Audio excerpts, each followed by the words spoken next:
నుంచి పుట్టారు కాబట్టి లక్ష్మీదేవి తల్లి. ఆవిడక్కడ పెద్ద ఆసనం మీద కూర్చుని ఉంటే ఆ పుర్రె పట్టుకుని పేరు చదువుతాట.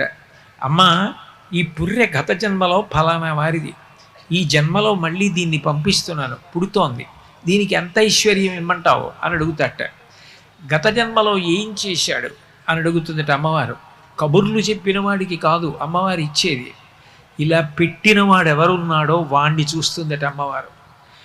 ఆవిడ పేరు చెప్పగానే ఆవిడ సర్వజ్ఞ, ఆవిడికి తెలియదు వాడా ఎంత చేశాడ్రా అని ఒక్కసారి కనుబొమ ఇలా పైకెత్తుతుందిట.